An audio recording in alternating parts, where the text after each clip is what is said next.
Hola, garden buddies. Welcome to another episode of Gardener on a Mission with me, Tony, the Tiny Gardener.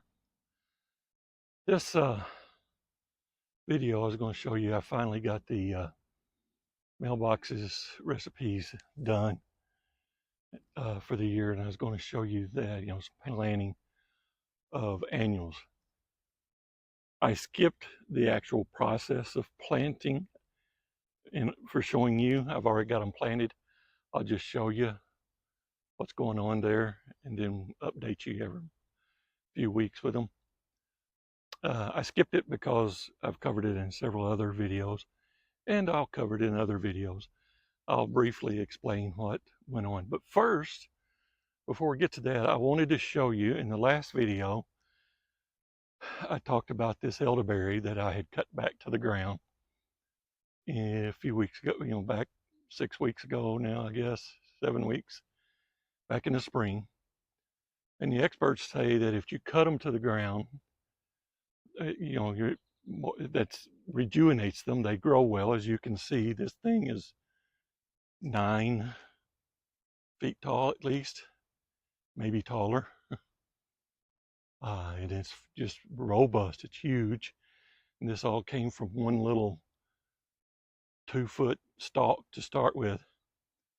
But anyway, the experts say that, you can cut them back in the spring. A lot of people recommend you do, but you will be sacrificing most likely any blooms or any berries. And then in the last video, I told you that, and I told you that I had been cutting it back for the last 2 or 3 years, and I keep getting, so far I've gotten blooms and berries. Well, I'll show you right now. You can see all the blooms on it. It's loaded with blooms. I don't know.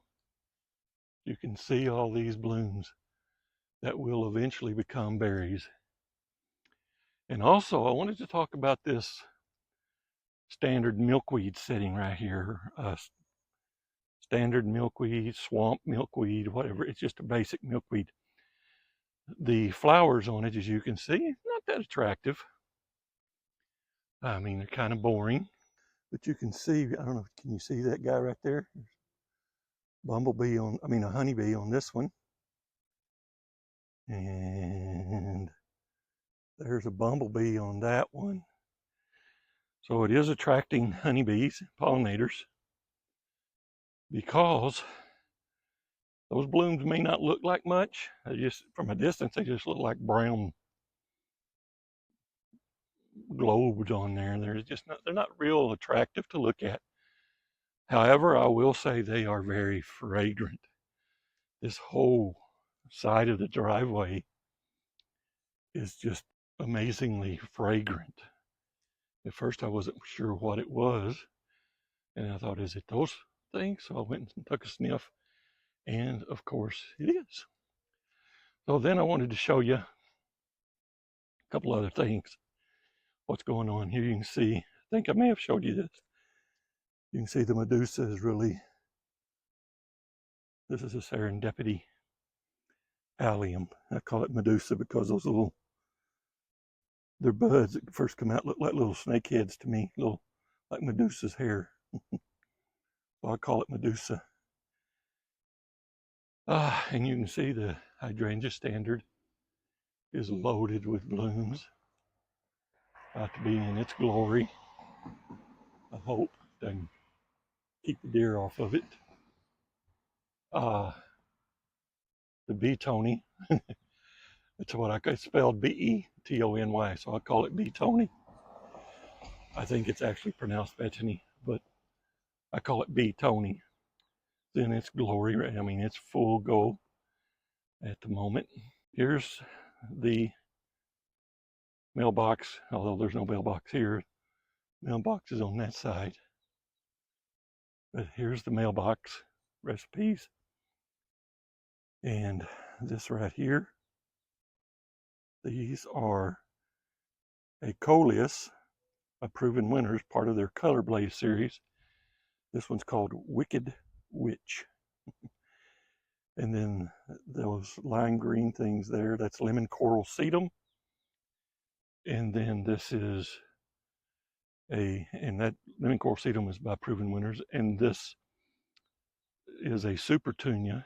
I think it's Mini Vista. It's called Jazzberry by Proven Winners. Now, here's the thing. You can see those Jazzberry Supertunias look full and everything compared to these. That's 3 Supertunias right there that were planted about 5 weeks ago before I got the rest of these done. These have been setting up there with those Supertunias, but I never got around to planting these until yesterday. So the Supertunias are about 5 weeks ahead of these lemon coral sedums and the Coleus. I love this Coleus. It's been around for, again, like I said, it's part of their Color Blaze series. And the Wicked Witch has been out for several seasons. But I thought I'd take the lime edge and put the lime green lemon coral sedum with it. And then here's the other side by the mailbox. You can see those 3 Supertunias were planted at the same time as the other 3 on the other side.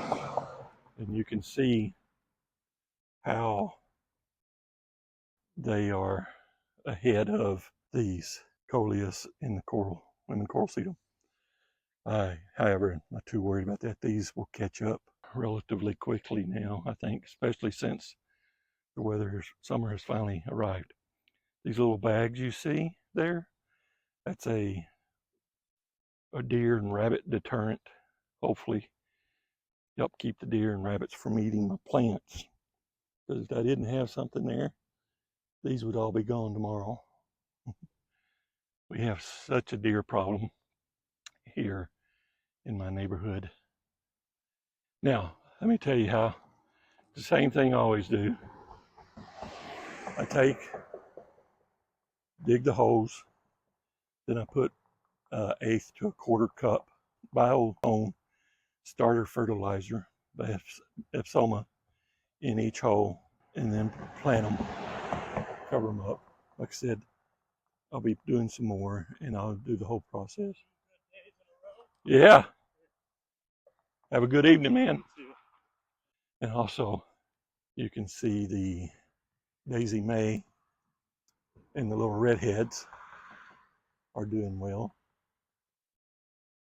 All right, that's it for this video. I hope you enjoyed this, and I hope you have a great day.